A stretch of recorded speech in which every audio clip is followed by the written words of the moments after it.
Hello friends, कैसे हैं आप सब। आज मैं आपके लिए लेके आया हूँ एक बहुत ही स्पेशल गेस्ट। जैसा मैंने आपको लास्ट टाइम प्रॉमिस किया था कि हम अगली वीडियोस में प्रोडक्शन एंड मेंटेनेंस प्रोसेस के बारे में बात करेंगे, तो जब मैं सोच रहा था कि किस तरह से इस वीडियो को अप्रोच करूं, मुझे ध्यान में आया कि एक व्यक्ति था जिसने मुझे प्रोडक्शन मेंटेनेंस प्रोसेस के बारे में बताया, समझाया कि कैसे इसको एक्चुअली ऑडिट किया जाता है। जिस पर्सन ने मुझे प्रोडक्शन एंड मेंटेनेंस प्रोसेस के बारे में इन डेप्थ बताया और मुझे गाइड किया कि इसको किस तरह से ऑडिट किया जा सकता है, वह पर्सन है प्रशांत।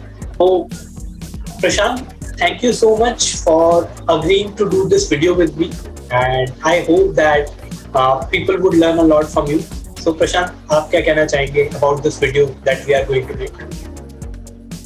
नहीं, actually I am more than surprise कि आपने मेरे को याद किया इस वीडियो के लिए।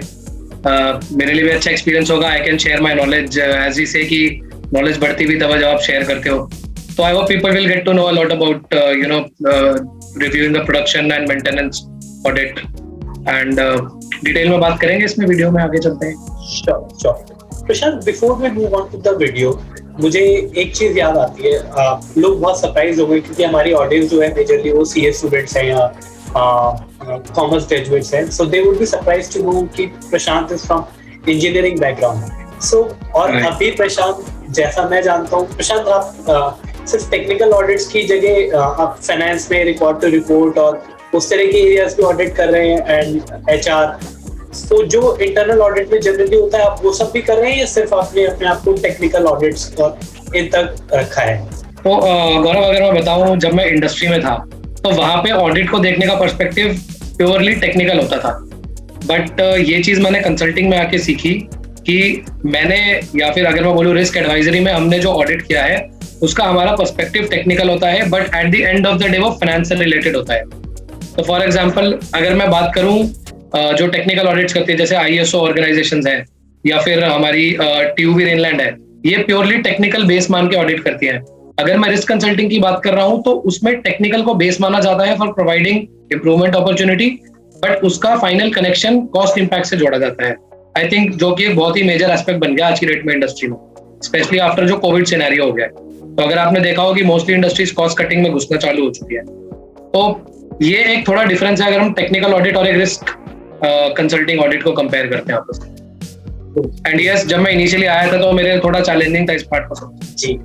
सो फ्रेंड्स, आप देख सकते हैं कि ऐसा जरूरी नहीं है कि आप ऑडिट्स में जाना है या आपको किसी एक डोमेन में जाना है तो दूसरे डोमेन, आपकी जो इनिशियल एजुकेशन है या बैकग्राउंड है उसी डोमेन का होना जरूरी है। अगर आप मेहनत करते हैं और आपके पास इंटरेस्ट है, so you can then proceed and succeed in any field or any domain whatsoever, and Prashant, I would say, is a big example of that. So Prashant, चलिए स्टार्ट करते हैं वीडियो एंड मैं सबसे पहले अपनी audience को एक quick glance दे देता हूँ कि हम लोग वीडियो में क्या क्या कवर करने वाले हैं। तो friends, in this video on production and maintenance हम लोग कवर करेंगे बॉम्ब, ये वाला बॉम्ब नहीं, वह बॉम्ब जिसे कहते हैं बिल ऑफ मटेरियल, BOM। और बिल ऑफ मटेरियल के बाद हम कवर करेंगे SAP का मटेरियल्स मैनेजमेंट मॉड्यूल। SAP इसलिए क्योंकि ये बहुत ही डिटेल्ड है, इसके अंदर कुछ मूवमेंट टाइप्स होते हैं, इसको हम डिस्कस करेंगे एंड ये अदर ERP में भी रेप्लिकेट होते हैं। फिर हम बात करेंगे ब्रेकडाउन मेंटेनेंस के बारे में और प्रिवेंटिव मेंटेनेंस के बारे में, इनमें क्या अंतर है, क्या बेहतर है, क्यों किया जाता है, क्या स्टेप्स हैं प्रिवेंटिव मेंटेनेंस प्लान को बनाने में, किस तरीके से उसको ऑडिट करना है। फिर बात करेंगे स्क्रैप एंड वेस्ट मैनेजमेंट की और हम बात करेंगे क्वालिटी कंट्रोल्स की, क्वालिटी मैनेजमेंट की। सो प्रशांत, स्टार्ट करते हैं प्रोडक्शन एंड मेंटेनेंस प्रोसेस के साथ। सबसे पहले प्रोडक्शन के बारे में बात करते हैं। तो प्रोडक्शन में आपको क्या लगता है सबसे क्रिटिकल या सबसे पहले समझे जाने वाला टॉपिक क्या है? अगर कोई ये पर्सन पहली बार प्रोडक्शन फ्लोर पे जा रहा है या ये प्रोसेस स्टार्ट कर रहा है, तो सबसे पहले उसको किस चीज की तरफ ध्यान देना चाहिए? ओके, तो मैं आपको इस तरीके से समझाऊंगा कि व्हाट आई हैव डन और व्हाट आई हैव एक्सपीरियंस की एक बेटर मेथोडोलॉजी होती है उसको स्टार्ट करने की। तो सबसे पहले तो ऑब्वियसली आप प्रोडक्शन को ऑडिट कर रहे हो तो आपको पता होना चाहिए कि वो प्रोडक्शन हो कैसे रही है। सो वो स्टार्ट होगी मटेरियल के इनकमिंग होने से लेकर मटेरियल के बनने के बाद, फिनिश गुड में कन्वर्ट होने के बाद जब वो प्लांट से बाहर निकल जाएगा।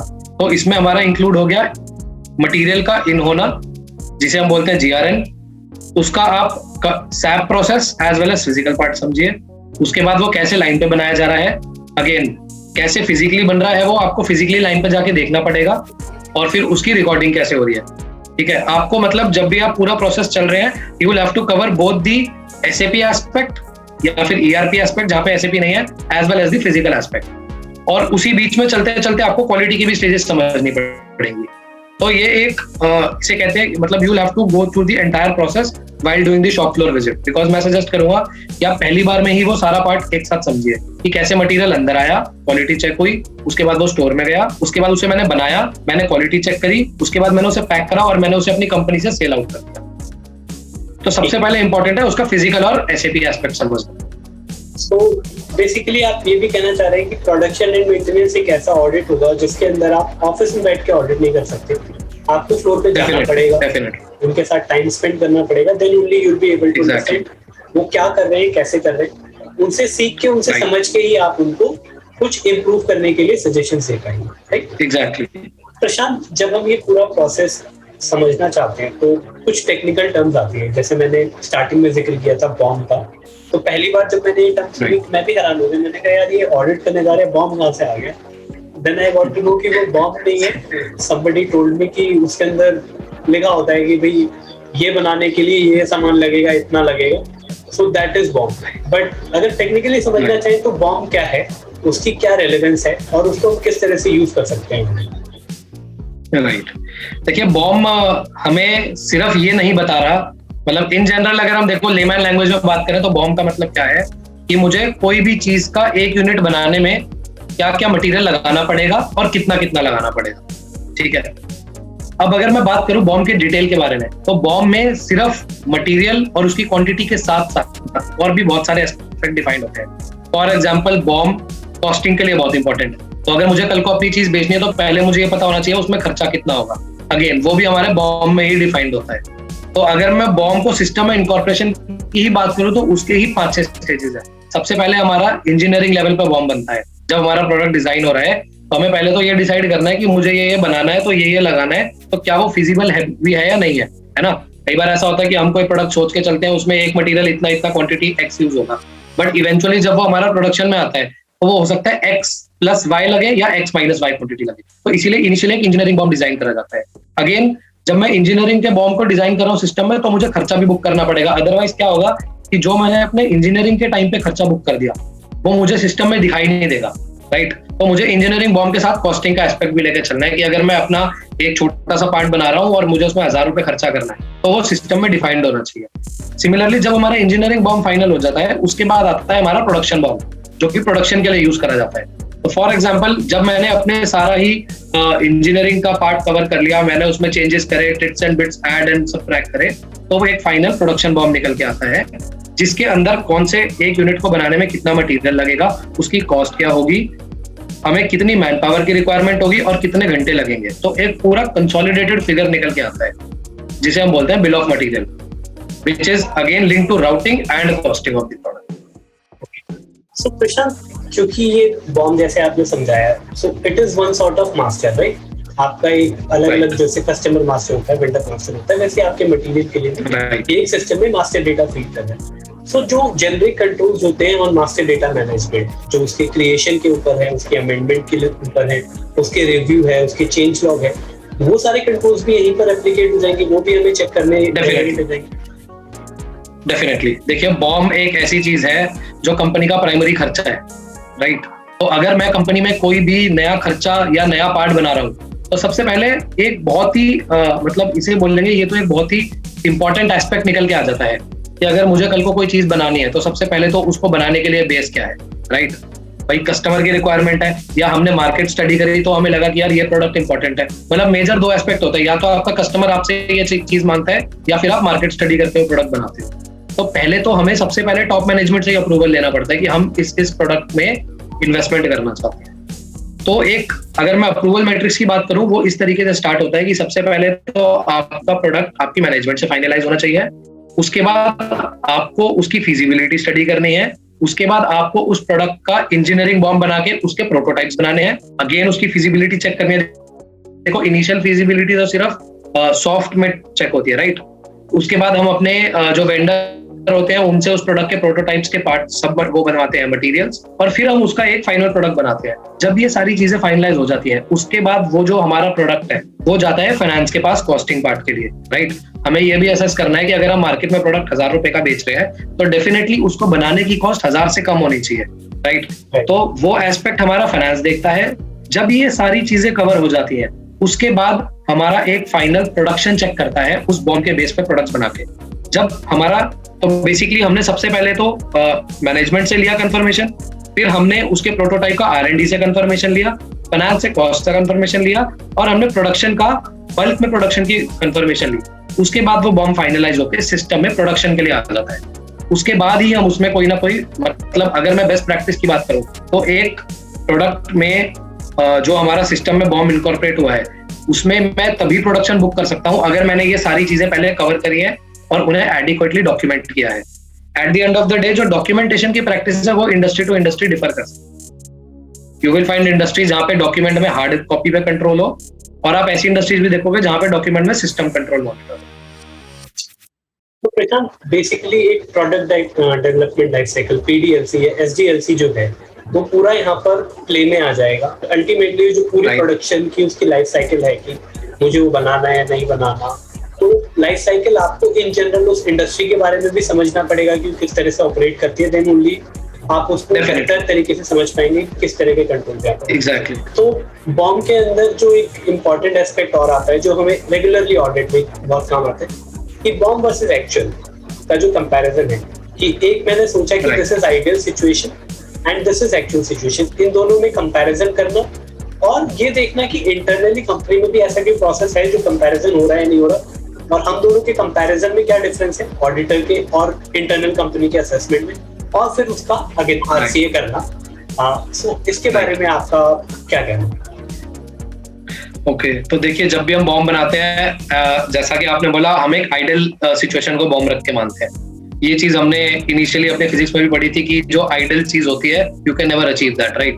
तो इसीलिए कंपनी तो एज अ प्रैक्टिस करती ही करती है कि हमारा जो स्टैंडर्डाइज बॉम्ब था उसके अगेंस्ट में जो हमने एक्चुअल अचीव किया, या तो वो नेगेटिव साइड में होगा या पॉजिटिव साइड में होगा।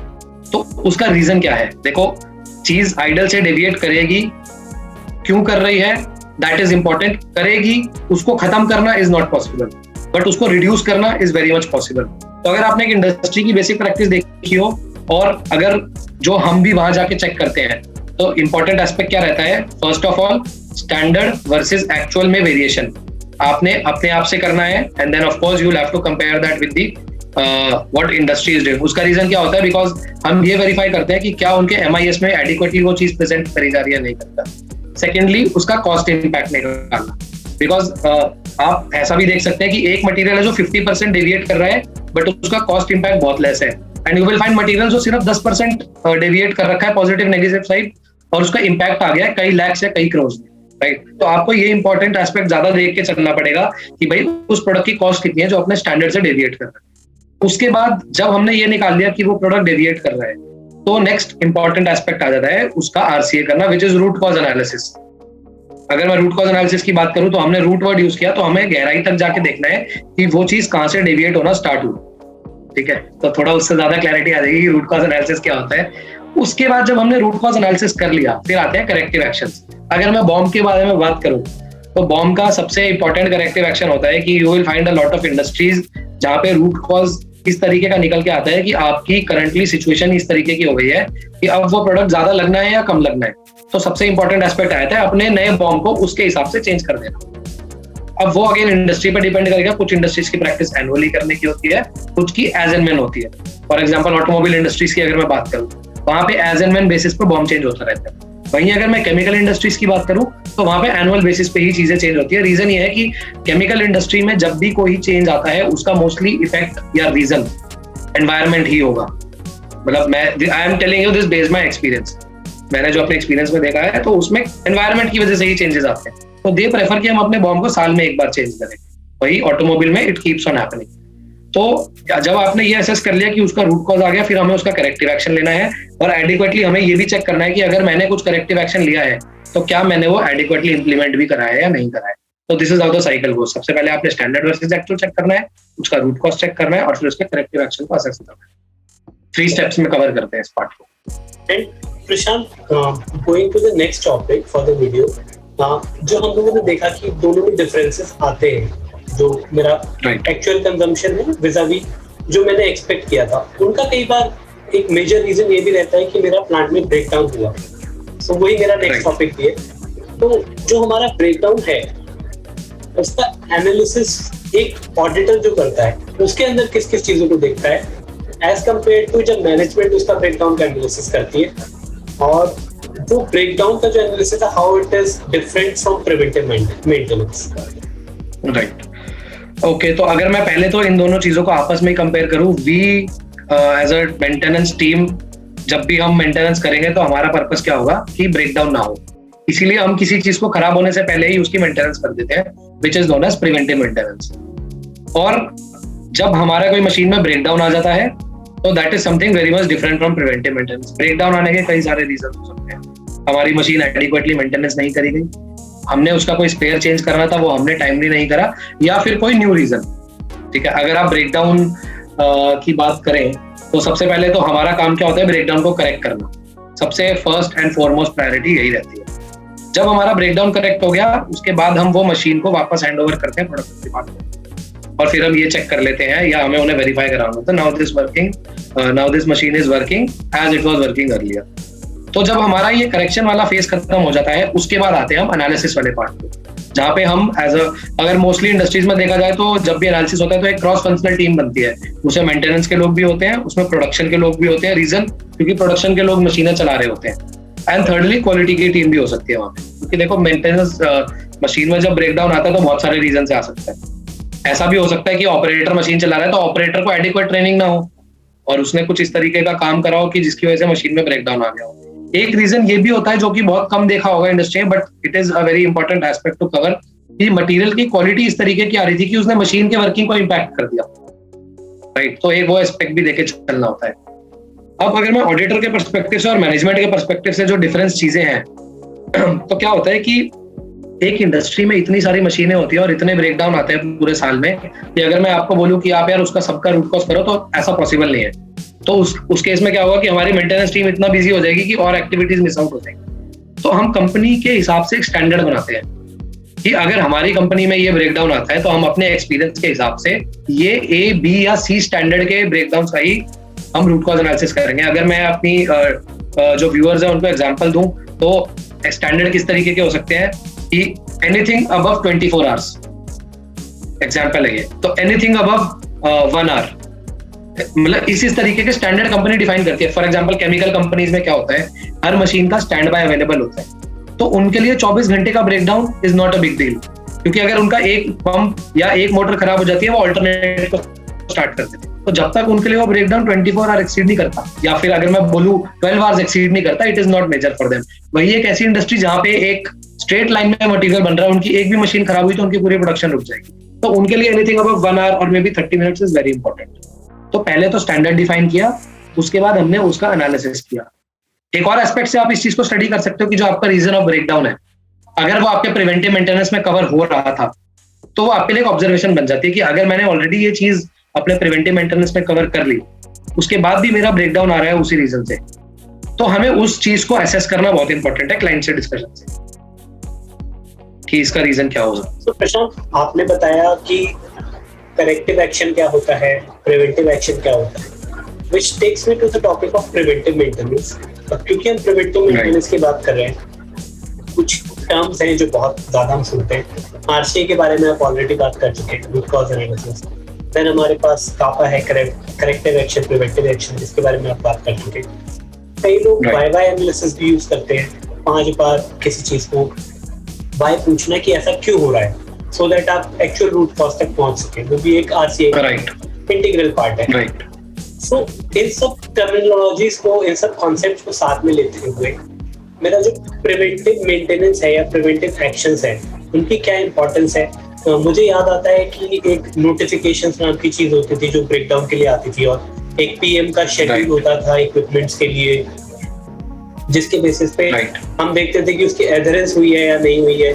और जो Right. रिव्यू है उस पूरे शेड्यूल का टाइमली हुआ है या नहीं हुआ है, और उससे एक्चुअली मुझे जो आउटपुट चाहिए था, जो हम डेटा एनालिटिक्स करते हैं, मुझे लगता है कि आमतौर पे हम लोग जो एडिशनल इंसाइट जो मैनेजमेंट प्रोवाइड करते हैं वो ये है कि क्योंकि उनकी मेंटेनेंस टीम रेगुलर बेसिस पे इतना ज्यादा डेटा एनालिटिक्स नहीं कर पाती, तो हम जान सकते हैं कि कौन सी ऐसी मशीन है, कौन सा ऐसा रीजन है जिसकी वजह से बार बार ब्रेकडाउन आ रहा है या प्रॉब्लम्स आ रही है, and that we can highlight. तो वो एक इंसाइट है जो एक आउटसाइडर व्यू है that we can provide to the management. So आपका इस पूरे टॉपिक के ऊपर क्या आउटलुक है रिगार्डिंग प्रिवेंटिव मेंटेनेंस और preventive action in general and taking perspective from SAP और सिस्टम व्यू आल्सो?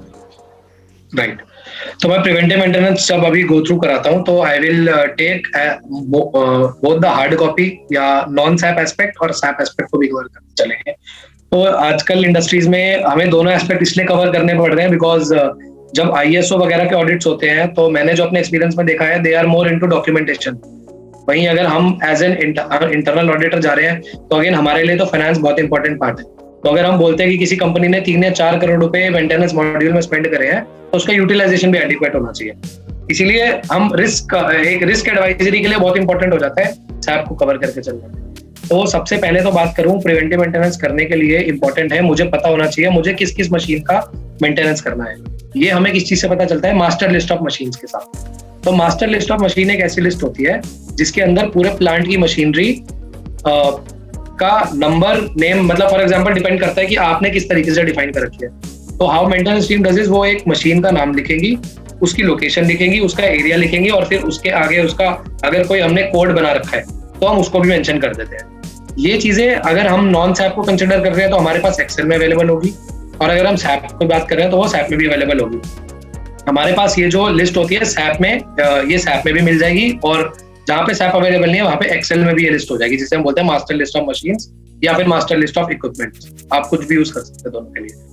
उस लिस्ट के बेस पे हम सबसे पहले तो एक एनुअल प्रिवेंटिव मेंटेनेंस प्लान बनाते हैं कि मैं पूरे साल में अगर मेरे पास ये 250-300 मशीनें हैं तो मैं किस मशीन का मेंटेनेंस कितनी बार करूंगा और किस किस फ्रीक्वेंसी पे करूंगा। बेसिकली फ्रीक्वेंसी आ गई और महीना आ गया और डेट आ गई, ठीक है।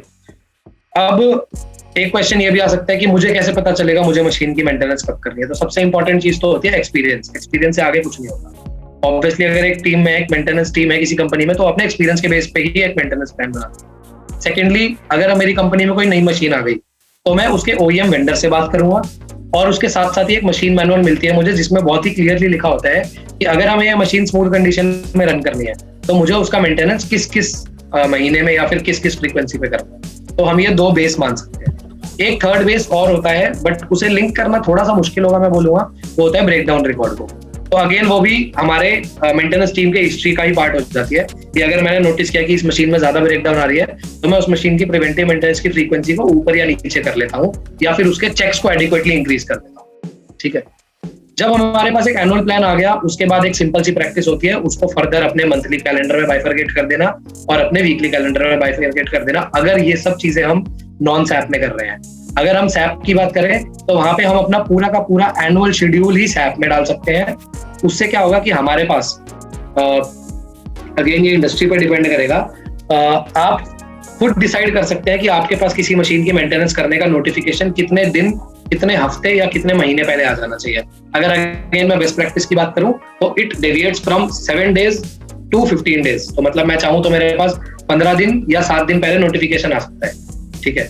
उस नोटिफिकेशन का पर्पस ये होता है कि उसके एक ऑर्डर जनरेट हो जाता है और उससे मेरे पास और जो भी कंसर्न डिपार्टमेंट है उनके पास एक ईमेल नोटिफिकेशन चला जाता है कि अब इस मशीन का मेंटेनेंस ड्यू है अगले 15 या अगले 7 दिन। तो फिर मैं अकॉर्डिंगली प्रिपेयर करता हूँ। देखो इतनी जल्दी नोटिफिकेशन लाने का एक बड़ा सा सिंपल रीजन होता है कि मैं उसका मेंटेनेंस क्या अपने प्लान डेट पे कर पाऊंगा या नहीं। तो अगर तो मुझे पता है कि 7 दिन बाद मैं ये मशीन नहीं दे सकता और आज दे सकता हूँ तो हम उसको प्रीपोन या पोस्टपोन कर लेते हैं अकॉर्डिंगली। यही पर्पस होता है इतनी जल्दी नोटिफिकेशन आने का। तो ये चीज को कभी भी ऑब्जर्वेशन मत बनाइएगा कि 7 दिन का या अगले 6 दिन का डिले है। पहले आप उनका प्रोसेस समझिए, उनकी प्रैक्टिस समझिए, उसके बाद आप अकॉर्डिंगली अपने ऑब्जर्वेशन या अपनी क्वेरी को अप एंड डाउन कर सकते हैं, राइट। ऑब्वियसली अगर मैं कोई मशीन का 30 days पहले कर रहा हूँ वो मेरे लिए प्रॉब्लम नहीं है। हाँ, अगर मैं उसको 30 days बाद कर रहा हूँ तो अगर तो कोई एडिक्वेट रीजन नहीं है तो you will have to discuss with the client कि इतना डिले कैसे आ।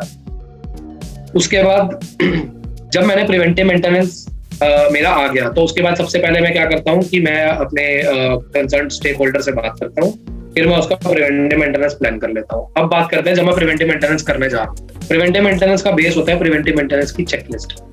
चेकलिस्ट एक सिंपल सा एक डॉक्यूमेंट होता है, आपको सैप में मिल जाएगा वो, जिसे टास्क लिस्ट बोलते हैं, और हार्ड कॉपी में उसको हम सिंपली प्रिवेंटिव मेंटेनेंस चेकलिस्ट बोलते हैं। ठीक है, उसका पर्पस क्या होता है, वो हमारे टेक्नीशियन को ये बताता है कि जब आप इसकी पीएम करने जाओ तो आपको क्या क्या चीजें चेक करनी है। तो उसमें बेसिकली सीरियल नंबर आ जाएगा, मशीन आ जाएगी, चेक्स आ जाएंगे, उस चेक के आगे उसका पैरामीटर आ जाएगा, बिकॉज चेक एक ये भी हो सकता है कि मशीन की सफाई करिए, और एक चेक ये भी हो सकता है कि उसमें करंट या वोल्टेज चेक करिए। तो मुझे एज अ टेक्नीशियन पता भी तो होना चाहिए ना कि कितना करंट या वोल्टेज एडिक्वेट है। तो उसमें मोस्टली ये तीन ही चीजें कवर होती है, मशीन का नेम, चेक्स और उसका स्पेसिफिकेशन। उसके आगे आप अगर जा रहे हैं फिजिकली चेक करने, तो आप उसका अपने चेकलिस्ट पे डेटा एंटर कर दीजिए। अगर आप सैप में कर रहे हैं तो वहां पे थोड़ा बहुत मैं बोलूंगा कि हार्ड कॉपी की रेलेवेंस खत्म हो जाती है, बिकॉज हमारा इवेंचुअली सैप लगाने का पर्पस ये होता है कि we are trying to reduce the paper work, right. अगर मैं कुछ जनरल टी कोड्स की बात करूं तो टास्क लिस्ट वाला टी कोड आई थिंक बहुत कम यूज होता है। आई हैव सीन इंडस्ट्री जहाँ पे क्लाइंट को इन्फॉर्मेशन ही नहीं होती कि टास्क लिस्ट कैसे दिखता है। तो अगर हमारे व्यूअर्स को इसके बारे में जानना है तो you can use the T code IW47। ये एक स्टैंडर्ड टी कोड है जहाँ से आप जाके उस पर्टिकुलर मशीन के या ऑर्डर के केस में क्या क्या टास्क हुए हैं वो देख सकते हैं। बाकी अगर आपको किस मशीन में क्या करना है वो आपको IH08 से यूज करना पड़ेगा। IH08 में जाके आप इंडिविजुअल मशीन की टास्क लिस्ट को व्यू कर सकते हैं, राइट। सिमिलरली अगर आप सैप में उस ऑर्डर को देखना चाहते हैं तो उस ऑर्डर के अगेंस्ट में क्या क्या ऑपरेशंस आए हैं वो भी आपको ऑटोमेटिकली दिखाई दे जाएंगे once that order has been close. और अगर मैं हार्ड कॉपी की बात करूं तो वहां पे तो आपको फिजिकली ही डॉक्यूमेंट वेरीफाई करना पड़ेगा कि अगर आज मुझे इस मशीन की मेंटेनेंस करनी थी तो क्या क्या मैंने उस मशीन में करा, वो आपको चेकलिस्ट वाले डॉक्यूमेंट से वेरीफाई। तो प्रशांत, आपने IH08 Hyderabad, right? IH08 yes. And मुझे याद आ रहा है एक PM01 PM03 करके भी हुआ करता था, so what is that? Yes, तो अगर आप एक टी कोड होता है IW38 जिसका राइट कभी भी ऑडिटर को नहीं होगा बिकॉज वो चेंजिंग राइट होता है। अगर ऑडिटर को राइट भी मिलता है तो IW39 होता है, that is the view report of IW38। तो IW38 वो टी कोड होता है जिससे आपने जो फिजिकली एक्टिविटी करी उसकी इंफॉर्मेशन आप उस ऑर्डर और नोटिफिकेशन के अगेंस्ट डालते हैं, ठीक है। तो जब मैं मेंटेनेंस करके आ गया फील्ड में, उसके बाद मैंने क्या क्या किया वो मुझे IW38 के अंदर जाके उस ऑर्डर के अगेंस्ट में इंफॉर्मेशन फिलअप करनी होगी। अब बात करी थी आपने PM01, 02, 03 एंड 04। तो जब भी हम प्रिवेंटिव मेंटेनेंस करते हैं वो हमारे सैप में 4 या 5 फेजेस में डिवाइडेड होती है, इसको PM01, 02, 03 या 04 करते हैं। तो अगर मैं 04 की बात करूं तो 04 मोस्टली शेड्यूल्ड मेंटेनेंस की का पार्ट कंसिडर करी जाती है, जो मैंने बताया था स्टार्टिंग में एनुअल शेड्यूल डाला जाता है। अगर मैं 01, 02, 03 और 05 की बात करूं वो अगेन इंडस्ट्री पे डिपेंड करता है। तो फॉर एग्जांपल अगर मैं कोई जनरल प्रिवेंटिव मेंटेनेंस वर्क कराना चाह रहा हूँ अपनी मशीन पे, फॉर एग्जांपल मेरे पास प्रोडक्शन का पर्सन आया और उन्होंने बोला कि इस मशीन में मुझे ये प्रॉब्लम लग रही है, हो सकता है प्रॉब्लम ना भी हो बट उन्हें लगा कि इसमें से आवाज आ रही है, तो मुझे PM का ऑर्डर मैनुअली जनरेट करना पड़ेगा, राइट, बिकॉज वो शेड्यूल तो है नहीं। तो वो ऑर्डर PM01, 02, 03 या 05 में ओपन होगा। अगेन अगर मुझे कोई बाहर से थर्ड पार्टी वर्क करवाना है उस मशीन पे तो वो ऑर्डर 02 या फिर 03 या 05 में ओपन होगा। वो इंडस्ट्री की प्रैक्टिस पे डिपेंड करता है। बट अगर मैं एक जनरल की बात करूं तो PM02 या 04 के अंदर शेड्यूल्ड ऑर्डर आते हैं हमेशा। और PM02 ये जो PM01, 2, 3, 4 है ये ZPM के नाम से भी मिल सकते हैं। मतलब अगर कभी कभार क्या होता है कि आप PM01, 2, 3, 4 के नाम से ना ढूंढ पाए तो आप ZPM 1, 2, 3, 4 के नाम से भी ढूंढ सकते हैं। अपनी ऑडियंस के बेनिफिट के लिए मैं ये बता रहा हूँ क्यों हम ये टी कोड्स के बारे में बार-बार बात कर रहे हैं, क्योंकि ये वो लैंग्वेज है। आप देखिए, आप बात कर रहे हैं कि इंजीनियर से, जब आप प्रोडक्शन फ्लोर पे भी होंगे तो उनको यही समझ में आता भी है। तो अगर आप उससे बार-बार पूछेंगे कि ये क्या है, ऑर्डर कैसे बना, मैनुअल कैसा है, आप उससे सीधा जाके पूछेंगे कि भाई PM04 की रिपोर्ट दे दो, उसका कैसे कंप्लायंस है, क्या एविडेंस है, PM या कोई और रिपोर्ट दे दो, तो they'll be able to interact with you in a better manner. So these things are important. Definitely आपको experience के साथ आएंगी, but these things are important to know. And प्रशांत, आपने OEM का जिक्र किया था, एक टर्म आई थी। So for the benefit of our viewers, क्या आप उसको explain कर सकते हैं कि OEM होता क्या है एक्चुअली? राइट। अगर देखो एक बेसिक मैन्युफैक्चरिंग इंडस्ट्री की बात करें तो वो 3 फेजेस में डिवाइडेड होती है। तो एक होती है टीयर 1 इंडस्ट्री, एक आती है टीयर 2 एंड एक आती है टीयर 3 इंडस्ट्री, एंड सबसे टॉप पे होती है ओईएम। तो OEM is the original equipment manufacturer in short, या फिर इन लेमन लैंग्वेज, जो डायरेक्टली यूजर को मटेरियल बना के सप्लाई कर रहा है। और अगर आपको डायरेक्ट एग्जांपल दे दूं तो जो भी कंपनी गाड़ियां बनाती है उसे हम बोलते हैं ओईएम मैन्युफैक्चरर, बिकॉज गाड़ी बनने के बाद सीधा कस्टमर के पास सेल होती है। अब उस गाड़ी को बनाने के लिए जो पार्ट्स जिन वेंडर से आ रहे हैं वो होते हैं tier 1 parts. Tier 1 is a industry जो डायरेक्टली ओईएम को सप्लाई करती है। अब अगर मैं टीयर 1 इंडस्ट्री की बात करूं, उन्हें भी बनाने के लिए कहीं ना कहीं से मटेरियल चाहिए होगा, तो वो आता है हमारा टीयर 2 इंडस्ट्री से।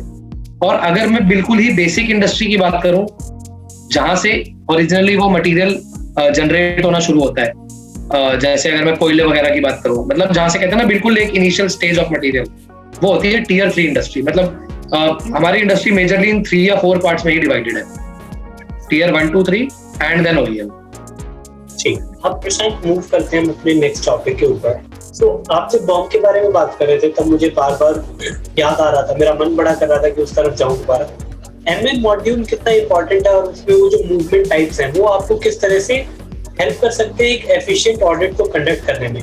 क्योंकि जब मैं आपसे बात किया करता था आप मुझे बताते थे कि गौरव भाई आप 102 मूवमेंट देखो, 101 देखो, फिर 102 देखो, तो आपको समझ में आ जाएगा क्या मटेरियल आ रहा है जा रहा है। 201 देखो, 202 देखो, 261 262 इनके पेयर्स है। देन आपको वेस्टेज देखनी है तो 700 सीरीज में चले जाओ। तो ये मूवमेंट टाइप्स कितनी इंपॉर्टेंट है समझने के लिए और किस तरह से इनको हम यूटिलाइज करके एफिशिएंट ऑडिट कंडक्ट कर सकते हैं? तो गौरव, यहाँ पे मैं व्यूअर्स को ये समझाना चाहूंगा, देखिए अभी हमने जितना भी अंडरस्टैंडिंग ली है सैप के बारे में, वो सब कहीं ना कहीं पे सैप में रिकॉर्ड होता है। अगर मैं उसको एक सिंपल एक रिपोर्ट के टर्म्स में बात करूं तो वो है MB51 रिपोर्ट। तो अगर मैंने बात करी कि मैंने IW38 में ऑर्डर खोला, IW47 में मैंने उसमें मूवमेंट टाइप अपने एक्टिविटी लिस्ट डाली, वो सब आपको सैप में दिखाई देगा, सारी मूवमेंट टाइप सैप में दिखाई देगी और उसके लिए एक ही मास्टर रिपोर्ट है जिसे हम बोलते हैं MB51। तो अब बात करते हैं प्रोडक्शन की बुकिंग की स्टेज। तो सबसे पहले तो जब मेरे कंपनी में मटेरियल आया तो उस टाइम भी उसकी सैप में एंट्री हुई है, जब वो क्वालिटी चेक हुआ है उस टाइम भी उसकी सैप में एंट्री हो गई है, उसके बाद जब मैंने वो मटेरियल को प्रोड्यूस कर दिया तब भी मेरी सैप में एंट्री हुई है, और जब मैंने उसको अपनी कंपनी से बाहर निकाल दिया क्वालिटी चेक करके उस स्टेज पे भी एंट्री बुक हुई है। वो सब एंट्री अलग अलग टाइप के मूवमेंट टाइप्स में हमारे MB51 में रिकॉर्ड हो जाती है। तो बेसिक अगर एक एफिशिएंट रिव्यू के टर्म से बात करूं तो सबसे पहले तो हमारे लिए इंपॉर्टेंट मूवमेंट टाइप्स आ जाती है 101 एंड 102। 101 102 मूवमेंट को देखते टाइम आपको एक सबसे इंपॉर्टेंट चीज जो ध्यान में रखनी है कि GRN यानी कि मटेरियल का इन होना, उसके लिए भी मूवमेंट टाइप 101 है और उसका रिवर्सल 102 है। सिमिलरली प्रोडक्शन बुक होने का भी जो टी कोड है, सॉरी मूवमेंट टाइप, वो 101 ही होगा और रिवर्सल का 102 होगा। उसको दोनों को बाइफरगेट करने के लिए आपको मूवमेंट टाइप के टेक्स्ट को रेफर करना पड़ेगा। तो मूवमेंट टाइप का टेक्स्ट का मतलब है कि उस मूवमेंट टाइप का डिस्क्रिप्शन क्या है। तो जब आप 101 और 102 मूवमेंट को रेफर करें तो आपको ये जरूर ध्यान रखना है कि जो प्रोडक्शन बुकिंग के लिए 101 है उसका टेक्स्ट होएगा GR फॉर ऑर्डर। तो आप जब भी ये चीज चेक करो तो ध्यान रखना कि आप GR फॉर ऑर्डर को बाइफरगेट कर लो, अपने प्रोडक्शन के ऑर्डर्स को आइडेंटिफाई कर लो। अब जब मैंने प्रोडक्शन करी तो उसमें मुझे कुछ खर्चा लगा, मैंने कुछ मटेरियल यूज किया, तभी मैं वो प्रोडक्ट बना पाया हूँ। तो उसकी कंजम्पशन मुझे सिस्टम में 261 और 262 से दिखाई दी। इनके पेयर का मतलब होता है 261 होती है कंजम्पशन और 262 होता है उसका रिवर्सल। रिवर्सल के कई सारे सिनेरियोज हो सकते हैं, हो सकता है मैंने गलत प्रोडक्शन बुक कर दिया या फिर हो सकता है मैंने गलत प्रोडक्ट में कंजम्पशन बुक कर दी, राइट। तो इनके रिवर्सल को भी एडिक्वेटली आपको असेस करना होगा। उसके बाद अगर बात करूं क्वालिटी की, तो क्वालिटी सिस्टम में टी कोड से जब हम क्लियर करते हैं तो उसका मूवमेंट टाइम हमारे सैप में आता है 321 से। अगेन उसका रिवर्सल जो पेयर बना वो बना 322 और इवेंचुअली जब वो सेल आउट हो जाता है तो 601 और 602 सेल आउट होता है। तो ये अगर मैं प्रोडक्शन के रिव्यू की बात करूं तो ये 4 इंपॉर्टेंट मूवमेंट टाइप्स हैं। मैं एक बार रिकैप करा दूं तो 101 for production, 261 for consumption, 321 for quality and 601 for sale. और एडिशनली अगर किसी कंपनी में बॉम्ब में ही स्क्रैप डिफाइंड है तो वहां पे 531 से उसका स्क्रैप जनरेशन एंड 532 से उसका रिवर्सल भी आप कह सकते हैं। प्रशांत, मुझे कुछ टी कोड्स याद आ रहे हैं। एक आप 700 सीरीज में एक टी कोड हुआ करता था जो एबनॉर्मल जो भी मेरा डेविएशन आता है, अगर मैं कोई फिजिकल वेरिफिकेशन करते हुए पीरियड तो मैं उसमें बुक कर दिया करता था। और एक दूसरा टी कोड जो क्वालिटी से रिलेटेड है, अगर मुझे याद है कि मटेरियल जब मैं इन करता हूँ तो 101, 103, 105 करके कुछ 3 मूवमेंट्स होती थी कि एक आया है, मैंने वेयरहाउस पे स्टोर किया है, फिर क्वालिटी से अप्रूव हुआ है जो GRN के टाइम पे हुआ है, एंड देन फाइनली मेरा बुक हुआ है। तो आप इन मूवमेंट टाइप्स के ऊपर भी थोड़ा सा एलैबोरेट कर सकते हैं? यस, देखो क्वालिटी का तो जैसे मैं आपको बता रहा था कि आपको अगेन उस इंडस्ट्री की प्रैक्टिस समझनी पड़ेगी। वैसे तो मैंने आपको जो इनिशियली कोड्स बताए हैं 101, 261 वो स्टैंडर्ड कोड्स होते हैं, बट अगर आप कुछ इंडस्ट्री में देखो तो 103 गेट एंट्री के लिए यूज करा जाता है, और उसके बाद उसका इंटरनल ट्रांसफर 311 या 309 से करते हैं। तो वो क्या होता है कि जब आपने अपने मटेरियल को एक स्टोर में एंटर कर लिया और आपने क्वालिटी से पास कर लिया, तो क्वालिटी की जो भाई मूवमेंट टाइप है वो आपको 321 में दिखाई देगी। उसके लिए जो टी कोड यूज करता है वो QA32 होता है। अगेन QA32 का राइट कभी भी ऑडिटर को नहीं दिया जाएगा, बिकॉज वो एक ट्रांजैक्शनल रिपोर्ट होती है। तो जहां पे भी ट्रांजैक्शनल रिपोर्ट होगी उसका राइट कभी ऑडिटर को नहीं देंगे, हमेशा हमें व्यू राइट का दिया जाता है। तो QA32 का व्यू रिपोर्ट आता है QA33 से। तो एक बार आपने मटेरियल को जब 101 से 33 QA33, तो उससे आप QA32 की रिपोर्ट को व्यू कर सकते हैं पूरा का पूरा। तो ये है 103 और 105 गेट एंट्री और इंटरनल मूवमेंट के काम आते हैं। और वो जो 700 वाला था, ओके, तो 701 और 702 के बारे में अगर मैं आपको बताऊं तो जब हम फिजिकल वेरिफिकेशन करते हैं तो उस टाइम हम देखते हैं कि कोई मटेरियल एक्सेस या शॉर्ट हो, तो अब हमें वो सिस्टम में से राइट ऑफ करना पड़ेगा। तो वो राइट ऑफ के जो हमारे मूवमेंट टाइप्स आपको सिस्टम में दिखाई देंगे वो 701 फॉर एक्सेस प्रोडक्शन होगा, सॉरी एक्सेस मटेरियल होगा, एंड 702 फॉर शॉर्ट मटेरियल होगा। बिकॉज हो सकता है या तो मटेरियल आपको एक्सेस मिले तो वो आप 701 से कैच कर पाओगे, और अगर 702 आप आइडेंटिफाई कर लो तो वो आप शॉर्ट मटेरियल को आइडेंटिफाई कर लो। सो प्रशांत, इसके अंदर जो मेरी सिचुएशंस निकल के आई, आपने कहा कि कई बार रिवर्सल होता है, तो मैं रिवर्सल प्रोडक्शन का करता हूँ, अगर 262 डाल रहा हूँ तो उसके रीजंस को समझना बहुत ज्यादा जरूरी है कि क्या ऐसा तो नहीं है मैं मैन्युअली एंटर करता हूँ तो ज्यादा प्रॉब्लम्स आती है, या कोई एक स्पेसिफिक पर्सन ज्यादा प्रॉब्लम्स क्रिएट करता है, और 701, 702 ज्यादा क्यों हो रहा है उसके रीजंस को समझना, उसके अप्रूवल्स को देखना वो क्रिटिकल हो जाता है। तो इस तरह की कैसे चेक्स एंड बैलेंसेस है जो आपको लगता है कि बहुत की है, और एक from an auditor's perspective also आपको एक इम्पॉर्टेंट चीज समझा सकते हैं, कुछ बॉटलनेक्स भी हो सकते हैं जो आप आइडेंटिफाई कर पाए ड्यू टू दिस रिव्यू, आपका इसके बारे में क्या है?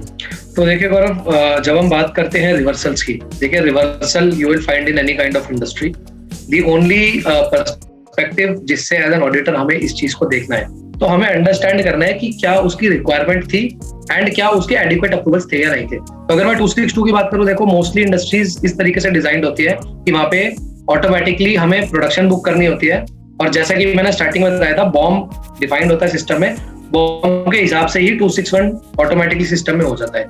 तो जब भी हम कुछ रिवर्स कर रहे हैं तो हम हमेशा ही उसकी प्रोडक्शन की रिवर्स करते हैं। तो जैसे ही मैं 102 की एंट्री पोस्ट करूंगा सिस्टम में, अकॉर्डिंगली 262 पोस्ट हो जाएगा। तो पहले तो मुझे देखना है कि क्या उसके रीजन है। अब अगर मैं बात करूं रीजन अंडरस्टैंडिंग की, तो वो आपको क्लाइंट से डायरेक्टली डिस्कस करके करना पड़ेगा, आप कभी भी रिपोर्ट देख के असेस नहीं कर पाएंगे, पहली चीज। दूसरी चीज कि जब हम सिस्टम में रिवर्सल कर रहे हैं तो क्या उसके राइट्स करेक्ट पर्सन के पास है या नहीं है।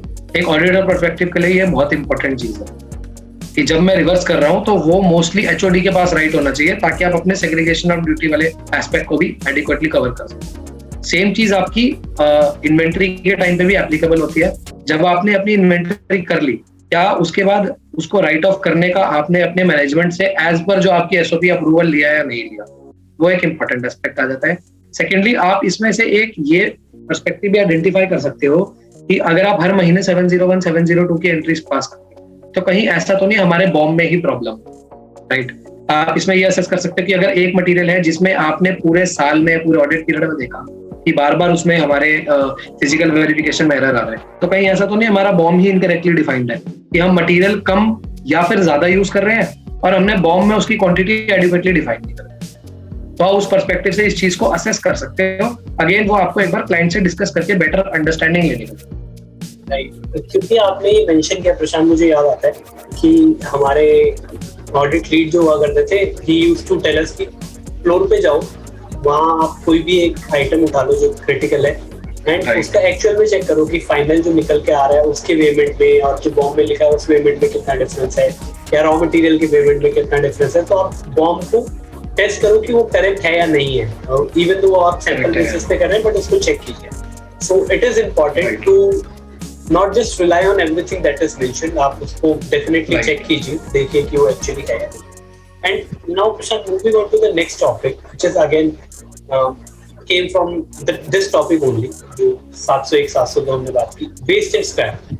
सो दोनों अपने आप में, इवन दो लोग मानते हैं कि एक ही चीज है बट बहुत डिफरेंट है। एक वेस्ट है जो आपके प्रोसेस से निकला है, चाहे वो नॉर्मल हो या वो अननॉर्मल, और एक स्क्रैप जो आपका पूरे प्लांट में कहीं से भी जनरेट हो रहा है। कहीं से भी जनरेट हो के ऊपर जो कंट्रोल्स है ये कितने इंपॉर्टेंट है, कई जगह एक फ्रॉड पर्सपेक्टिव से भी कितने क्रिटिकल हो जाते हैं वेस्ट एंड स्क्रैप मैनेजमेंट के ऊपर कंट्रोल्स। सेग्रीगेशन ऑफ ड्यूटी, जो वेस्ट जनरेट कर रहा है वही उसका क्लासिफिकेशन कर रहा है और वही डिस्पोजल कर रहा है, अगर ऐसा हो रहा है तो किस तरह के रिस्क हो सकते हैं for this entire process. And कहीं एक जो बहुत बड़ा रिस्क जो मुझे लगता है, हमेशा से लगता है, कि फिनिश गुड्स को मैं एज वेस्ट बता के अपने फैक्ट्री से मूवमेंट तो नहीं करवा पा रहा हूँ। उस तरह के रिस्क को आइडेंटिफाई करने के लिए आपको क्या लगता है कि वेस्ट एंड स्क्रैप मैनेजमेंट जो है वो पूरा प्रोसेस के अंदर किस तरह के कंट्रोल्स होने चाहिए, और इन जनरल किस तरह के कंट्रोल्स हम लोगों को चेक करें? ओके, तो गौरव, जैसा कि आपने बोला कि वेस्ट और स्क्रैप दो सेपरेट चीजें हैं, डेफिनेटली आपने बहुत ही एक पॉजिटिव पॉइंट बताया यहाँ पे। यहाँ पे देखने वाली चीज ये है कि जब हम वेस्ट की बात करते हैं तो मैं एग्जांपल से समझाता हूँ हमारे व्यूअर्स को। अगर मैं एक शीट मेटल इंडस्ट्री की बात करूँ तो वहां पे क्या होता है कि जो हमारा बॉम्ब होता है उसमें ऑलरेडी डिफाइंड होता है कि जब मैं एक पार्ट बनाऊंगा उसमें मेरा एक शीट लगेगा जिसका लेट्स से 10 kg वजन होगा, तो उसमें से जो मेरा प्रोडक्ट यूजेबल बना होगा प्रोसेस होने के बाद, ऑपरेशन होने के बाद, वो हो सकता है 8 किलो का बचे, और जो बचा हुआ 2 किलो है वो आपका वेस्ट होगा। वो हो सकता है वो प्रोसेस ही इस तरीके से डिफाइंड हो, तो वो जो 2 kg निकल रहा है वो अनकंट्रोलेबल या उसे हम बोलेंगे प्रोसेस स्क्रैप है वो। अब अलग अलग जगह अलग टर्मिनोलॉजी यूज करी जाती है, बट अगर मैं टेक्निकल टर्म से बात करूं हम उसे सिंपली प्रोसेस स्क्रैप में रेफर कर सकते हैं। या फिर अगर मैं मोल्डिंग में एग्जांपल दूं, वहां पे जो रनर एंड राइजर निकलते हैं तो वो भी प्रोसेस स्क्रैप होता है जो कि ऑलरेडी फिक्स्ड होता है, उसमें आप या मैं या फिर वहां पे जो ऑपरेटर काम कर रहा है वो कुछ चेंज नहीं कर सकता। ठीक है, तो ये सबसे पहले इंपॉर्टेंट पार्ट याद है समझने का। दूसरी बात करते हैं अदर स्क्रैप्स की या वेस्टेज, तो वो कहीं पे भी हो सकती है, वो आपके इनकमिंग में भी हो सकती है, वो आपके प्रोसेस में भी हो सकती है, और वो आपके फिनिश गुड में भी हो सकती है। अब अगर इन दोनों को बाइफरकेट करना है और इन पे कंट्रोल लगाना है तो हमारे लिए क्या इंपॉर्टेंट है? सबसे पहले तो अगर स्क्रैप या वेस्ट जनरेशन की बात करूं तो मेजर एस्पेक्ट जो निकलता है वो हमेशा ही प्रोसेस में निकलता है। ठीक है, उसके अलावा और भी बहुत स्टेजेस पे निकल सकता है, बट अगर मैं वैल्यू पर्सपेक्टिव से बात करूं तो वो हमेशा प्रोसेस में जनरेट होगा। तो सबसे पहले तो जब मेरा वो प्रोसेस स्क्रैप जनरेट हो गया तो उसको डिस्पोज करने का क्या तरीका है, उसमें बड़ा सिंपल सा रूल होता है कि प्रोसेस स्क्रैप तो जनरेट होना ही होना है, उसको एडिक्वेटली क्वालिटी से चेक करवा के जो भी हमारा, अगर मैं एक आइडल प्रैक्टिस की बात कराऊं तो वो स्टोर को हैंड ओवर करा जाता है। प्रोडक्शन का रोल बिल्कुल खत्म हो जाता है स्टोर डिपार्टमेंट को हैंड ओवर करने के बाद। उसके बाद हैंड ओवर के टाइम पे एक डॉक्यूमेंट बनाया जाता है जिसे हम हैंड ओवर डॉक्यूमेंट बोलते हैं।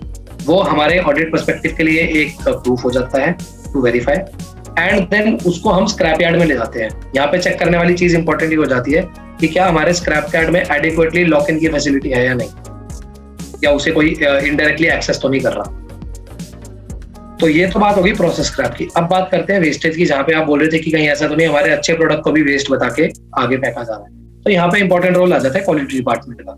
तो अगर आज की डेट में प्रोडक्शन डिपार्टमेंट किसी भी पार्ट को सब असेंबली स्टेज में हो सकता है, वो रॉ मटेरियल स्टेज में हो सकता है, या वो पूरा का पूरा बना हुआ प्रोडक्ट हो सकता है, राइट। हमें 3 स्टेज में किसी भी प्रोडक्ट में वेस्ट या स्क्रैप निकल सकता है। तो वहां पे हमें ये जरूर आइडेंटिफाई करना है कि वो क्वालिटी से एडिक्वेटली असेस्ड है या नहीं है। बिकॉज कई बार ऐसा होता है कि आपने अगर एक मटेरियल एक स्टेज तक बना दिया और आपने ऑलरेडी 600 रुपए खर्च कर दिए हैं वहां तक, तो आपको असेस करना पड़ेगा कि क्या आप उस 600 रुपए में से कुछ बचा सकते हो या नहीं बचा सकते। तो वहां पे क्वालिटी का रोल आ जाता है। क्वालिटी आपको डिसाइड करके बताती है कि इस असेंबली में आप इस स्टेज तक इसको रीयूज कर सकते हो, जिसे रीवर्क बोला जाता है। और there could be a case जहां पे आपको पूरी की पूरी वो 600 रुपए की सब असेंबली को स्क्रैप करना हो। अगेन वहां पे डिसीजन मेकर हमेशा क्वालिटी होगी। एक बार अगर वो चीज क्वालिटी से एडिक्वेटली क्लियर हो गई है तो फिर आप अगेन अपनी इनिशियल स्टेज पे आ जाते हो, जहां पे आपको उस प्रोडक्ट को डॉक्यूमेंट करना है, स्टोर को हैंड ओवर करना है, एंड स्टोर से वो स्क्रैप यार्ड में जाएगा। यहाँ पे अगेन अगर आपको ऑडिट पर्सपेक्टिव से देखना है तो आपको ये देखना पड़ेगा कि मैंने जितना स्क्रैप जनरेट किया और मैंने जितना स्क्रैप सेल किया, तो एक उसका रिकंसिलेशन बना सकते हैं। तो बेसिकली आपका ओपनिंग स्टॉक और आपका जितना जनरेशन हुआ और जो आपका सेल हुआ उसका फिगर रिकंसाइल होना चाहिए। This is something you can do to identify any loop.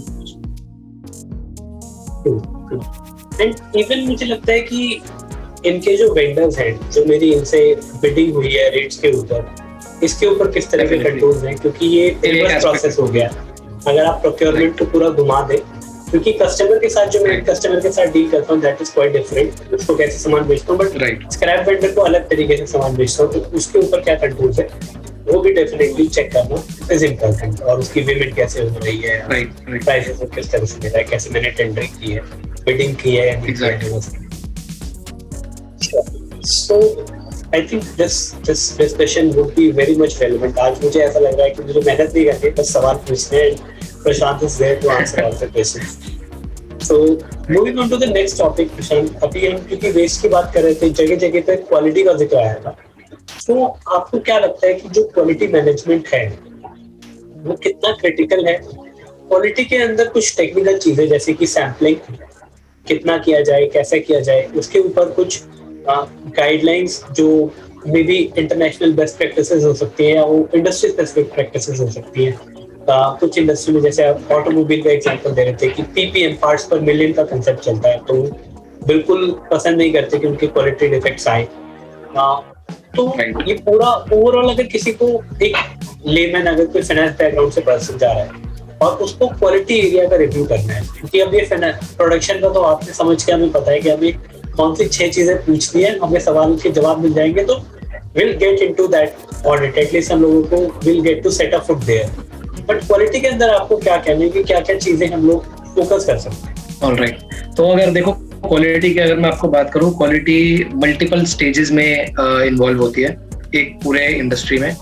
तो इनिशियल स्टेज या फर्स्ट स्टेज आती है क्वालिटी की जब हम मटेरियल को इन करते हैं, रॉ मटेरियल बेसिकली, उस पार्ट को हम बोलते हैं इनकमिंग क्वालिटी।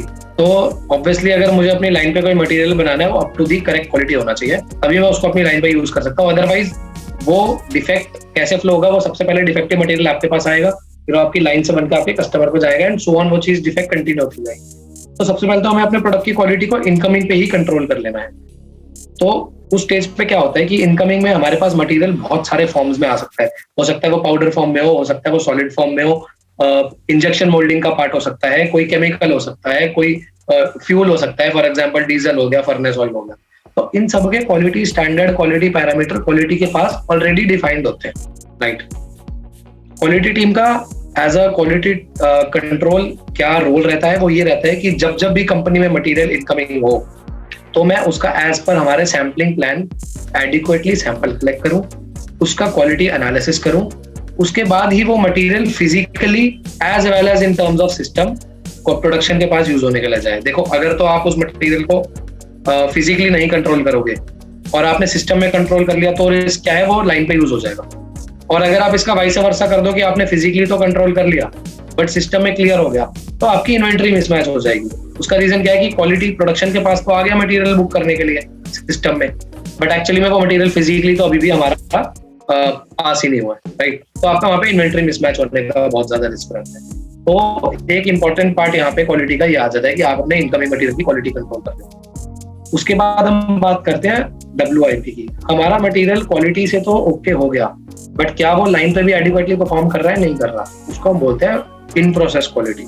इन प्रोसेस क्वालिटी अगेन उसका भी एक सैम्पलिंग प्लान डिफाइंड होता है और उसके भी क्या क्या चेक्स करने हैं वो भी हम ऑलरेडी डिफाइन कर लेते हैं, जिनको हम बोलते हैं इन प्रोसेस क्वालिटी प्लान। जैसे हमारा इनकमिंग क्वालिटी प्लान है, ऐसे ही इन प्रोसेस क्वालिटी प्लान होता है। यहाँ पे भी again you will have to discuss with the client कि क्या वो उसको फिजिकली कंट्रोल कर रहे हैं, फिजिकल डॉक्यूमेंट के बेसिस पे, या सैप में कंट्रोल कर रहे हैं, ठीक है। अब एक स्टेज और आ जाती है जिसे हम बोलते हैं फिनिश गुड क्वालिटी कंट्रोल। यहाँ पे मल्टीपल स्टेजेस हो सकती है, जैसे कुछ इंडस्ट्रीज में इसको FG क्वालिटी कंट्रोल के नाम पे बोला जाता है। टिपिकल ऑटोमोबाइल इंडस्ट्रीज में it is called as PDI, pre delivery inspection, because उसके बाद सीधा डिलीवरी स्टेज रहेगा। वहां पे भी सिमिलरली आपका क्वालिटी प्लान ऑलरेडी डिफाइंड होता है और आपके पास एडिक्वेट डॉक्यूमेंट्स उसके होंगे और आप उसको अपने क्वालिटी प्लान के हिसाब से चेक करते जाएंगे।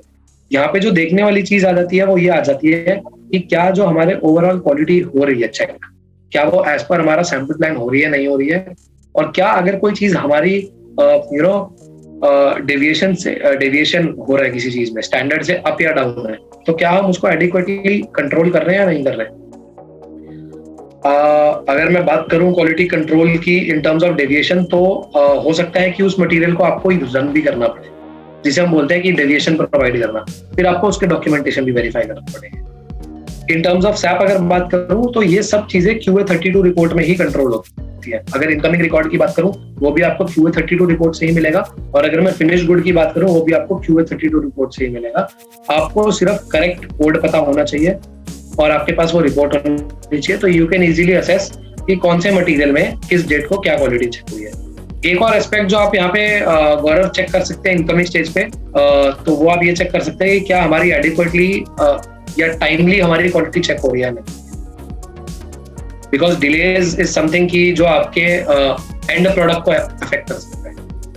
राइट, ये भी एक इम्पोर्टेंट एस्पेक्ट। प्रशांत, मेरे जो जैसे आपने बताया इंटरनल कस्टमर्स के लिए क्वालिटी चेक जो मैं जैसे रॉ मटेरियल अपने वेब के लिए या इन प्रोसेस मटेरियल के लिए कर रहा हूँ, और एक्सटर्नल कस्टमर के लिए जो आपने जैसे बताया कि पीडीएस स्टेज पे जो मैं चेक्स कर रहा हूँ, उनसे जो मेरे को रिजल्ट आया उसका आरसीए, उसका कापा, अगेन वही कंसेप्ट पुराने उठा के यहाँ पर भी एज इट इज लग जाएंगे कि उसका एनालिसिस हो रहा है या नहीं हो रहा। और जो मेरा एक्सटर्नल कस्टमर से बाहर से रिवर्क आया है या रिटर्न आया है, उसके बेसिस पे मैंने क्या एनालिसिस किया, क्या रूट कॉज आइडेंटिफाई किया कि ये क्यों हो रहा है, और उसके लिए फिर मैंने क्या एक्शन लिया कि आगे से ना हो। सो इनका असेसमेंट भी क्या उतना ही इंपॉर्टेंट है जितना मेरा प्रीवियसली प्रोडक्शन स्टेज पे था। डेफिनेटली गौरव, देखो अगर आप कोई प्रोडक्ट बना रहे हो उसकी क्वालिटी खराब आ रही है तो वो डायरेक्टली आपकी कॉस्ट को इम्पैक्ट करता है। तो हम उसे करेक्ट करने के लिए क्या करते हैं कि हम जो भी क्वालिटी में चेक कर रहे हैं, चाहे वो प्रोडक्ट ओके निकले या रिजेक्ट निकले, हम उसका डॉक्यूमेंटेशन कंट्रोल करते हैं। तो अगर मैं एक बेस्ट प्रैक्टिस की बात करूं तो जब इंडस्ट्री में हमारे पास एक महीने का रिकॉर्ड आ जाता है, तो फिर हम एक पूरा मंथली रिकॉर्ड को ये असेस कर सकते हैं कि हमारे किस प्रोडक्ट में किस डिफेक्ट की वजह से कितने पार्ट्स में इम्पैक्ट आया है। तो अगर मैं एक बेस्ट प्रैक्टिस यहाँ पे मैं इसलिए बार बार वर्ड यूज कर रहा हूँ बिकॉज आप उसी के बेस पे किसी चीज को असेस कर सकते हो। तो वहां पे क्या करते हैं कि जब हमारे पास पूरा मंथली रिकॉर्ड आता है, उसके बाद उस रिकॉर्ड के बेसिस पे आपको एक परेटो चार्ट बनाना होता है। परेटो चार्ट एक इसलिए यूज कर रहा हूँ मैं क्योंकि Pareto chart is the simplest and best method to assess. ये परेटो, उसके बाद आप परेटो चार्ट 80-20 एनालिसिस वाले। राइट। तो आप परेटो चार्ट पे एक ये एनालिसिस कर सकते हो कि आपके कौन से, अगेन परेटो चार्ट आप मल्टीपल मेथड पे बना सकते हो। आप उसको प्रोडक्ट बेस पे बना सकते हो या आप उसको डिफेक्ट बेस पे बना सकते हो, इट डिपेंड्स। हो सकता है अगर आपका एक ऐसा प्रोडक्ट हो जिसमें डिफेक्ट कम हो बट उसकी कॉस्ट ज्यादा हो, तो आपके लिए वो पार्ट ज्यादा इंपॉर्टेंट हो जाता है। तो उसके बाद आप परेटो एनालिसिस करने के बाद आप ये डिसाइड कर सकते हो कि आपको कौन कौन से डिफेक्ट्स पे या कौन कौन से प्रोडक्ट के डिफेक्ट्स पे एक्शन। फिर अगेन वहां पे वो चीज एप्लीकेबल हो जाती है कि आपको उसका रूट कॉज करना है ताकि वो फ्यूचर में रिपीट ना हो। आपको एडिक्वेट करेक्टिव एक्शन लेना चाहिए और उसकी इम्प्लीमेंटेशन को आपको फॉलो अप करते रहना है।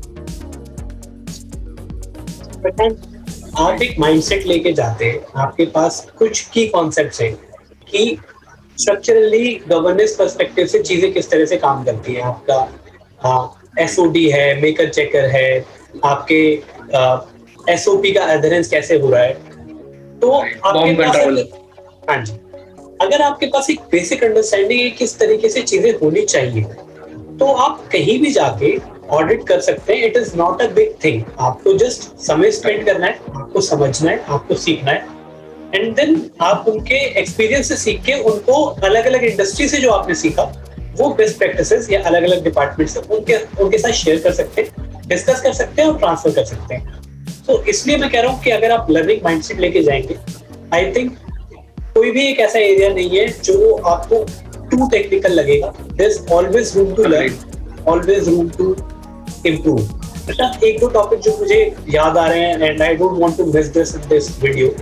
एक आप चेंज ओवर स्ट्रेटेजी के बारे में कुछ बता दो कि इक्विपमेंट की चेंज ओवर स्ट्रेटेजी क्या है, और वैसे कुछ एक दो छोटी छोटी चीजें अगर आपको लगता है कि हमने इस वीडियो में मिस कर दी है।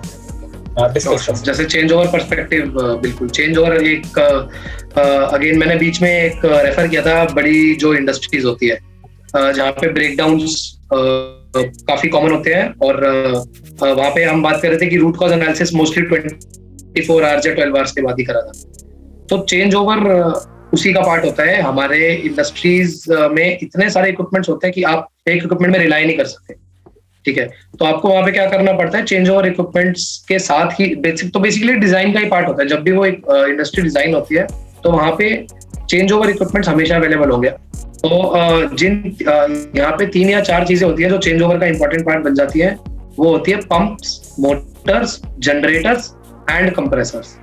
तो ये 4 चीजें ऐसी है जो आपको किसी ना किसी इंडस्ट्री में, बड़ी इंडस्ट्री में मिल ही जाएगी, जिनके चेंज ओवर हमेशा ही अवेलेबल होंगे, बिकॉज वो पूरा दिन 24 आवर्स चलती रहती है। और फिर आप डिपेंड करता है कि उसमें से किस किस टाइप का मटेरियल फ्लो कर रहा है। फॉर एग्जांपल अगर आप एक शुगर इंडस्ट्री की बात करें तो वहां पे बहुत ही हाई विस्कोसिटी वाला मटेरियल फ्लो करता है उससे, तो उनके पंप्स के, मोटर के खराब होने के चांसेस बहुत ज्यादा होते हैं।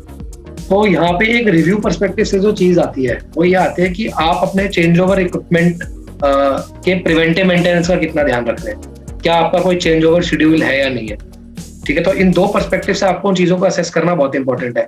चेंज ओवर शेड्यूल किस लिए बनाया जाता है कि आप अपने एक इक्विपमेंट को ज्यादा स्ट्रेस आउट ना करें। तो अगर आप अपने पूरा दिन 24 आवर्स या फिर बात 24 आवर्स तो एक छोटा पीरियड हो गया, अगर मैं बात करूं 72 आवर्स के लिए एक ही इक्विपमेंट को रन करते जाएंगे तो उसमें बहुत ज्यादा स्ट्रेस आ सकता है, राइट।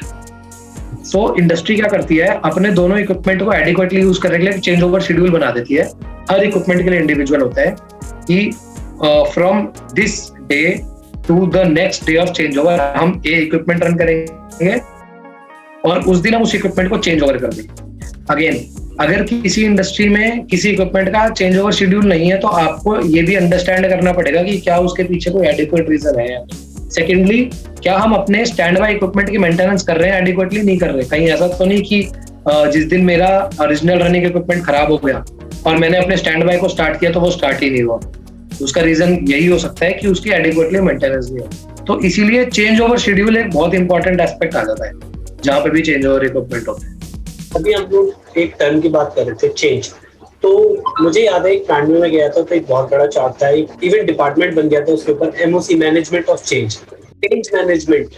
तो आपको क्या लगता है कि कितना बड़ा टॉपिक है, या क्यों एक प्लांट सेटअप में, प्रोडक्शन फैसिलिटी में चेंज मैनेजमेंट पे इतना ज्यादा ध्यान दिया जाता है कि एक बोल्ट भी है या एक वॉल्व है उसका मुंह लेफ्ट की तरफ ना हो के राइट की तरफ भी किया जा रहा है, तो उसके ऊपर रिसर्च की जाती है। आपको क्या लगता है कि ये जो चेंज मैनेजमेंट है कितना क्रिटिकल है, कितना इम्पोर्टेंट है, और इसको क्यों नेग्लेक्ट नहीं करना चाहिए, या क्या क्या फैक्टर्स है जो हमें इसमें भी देखने चाहिए? तो एमओसी, अगर आपने पूछा कितना इंपॉर्टेंट टॉपिक है, तो अगर मैं बात करूं इन टर्म्स ऑफ सेफ्टी तो एमओसी से इंपॉर्टेंट तो कोई चीज ही नहीं है। बिकॉज अगर आप किसी भी बड़ी केमिकल इंडस्ट्री में पास्ट में बात करें ऑफ बिग एक्सीडेंट, तो अगर आप मोस्टली देखेंगे तो उसका रीजन समथिंग अराउंड एमओसी ही निकल के आता है।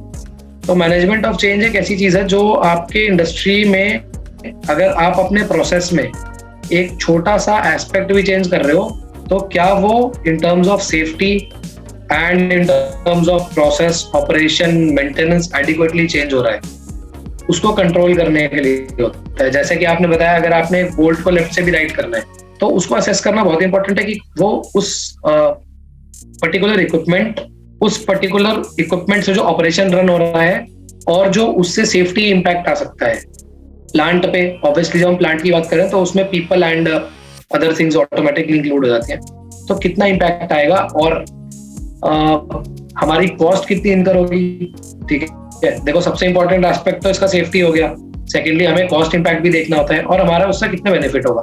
उस सब चीजों को जो एक कंसोलिडेटेड फॉर्म में जो हम कहते हैं मैनेजमेंट, उसे हम बोलते हैं management of change.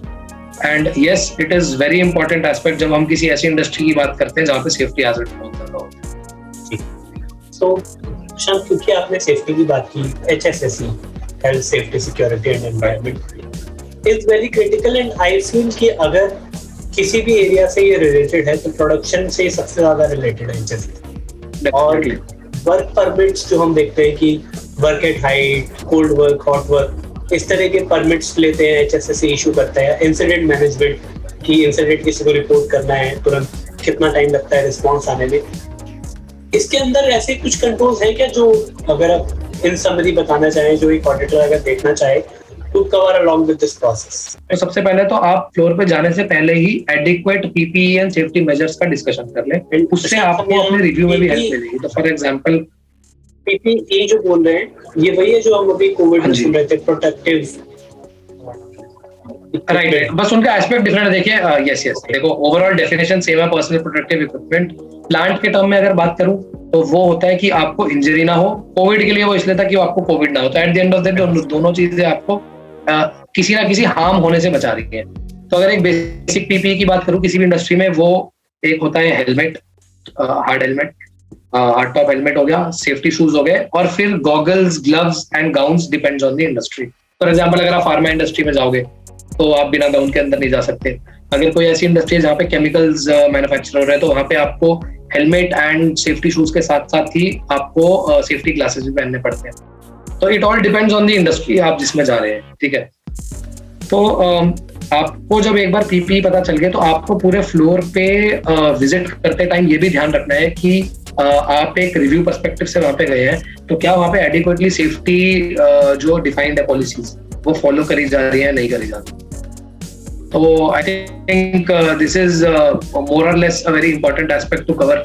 Reason being कि वो जब हम सेफ्टी की बात करते हैं तो हो सकता है वो आपके प्लांट को नेगेटिव वे में इम्पैक्ट कर दे। तो for example I have seen cases जहाँ पे फेटल इंसिडेंट भी हो रखे थे सेफ्टी की वजह से। तो ऑफ कोर्स सी अगर इस टाइप के इंसिडेंट आपकी इंडस्ट्री में होंगे तो वो आपकी इमेज को भी हैम्पर कर सकते हैं, right. So I think that is a very important aspect to cover in the review. Prashant, again I would say that this was a very insightful session, and I would like to thank you for taking out time for this session. Any closing remarks from your side? Actually, I would like to thank you for inviting me on this. आप please एक बार video को go through करिए and I think Gaurav अगर comments में there are questions so we will be very much happy to answer that, because see एक internal audit जैसा हमारे seniors भी बोलते हैं something जो you know कभी खत्म नहीं हो सकता। in short you can keep on going to the location and look for something or the other every other, and obviously yes आजकल out of box चीजों को तो बहुत ही entertain करा जा रहे हैं। so best of luck to all the viewers if they find something out of the box, and then they can tell us कि सर आप फ्यूचर में भी रिव्यू कर सकते हैं। I would surely let you know अगर ऐसा कोई भी कमेंट आता है।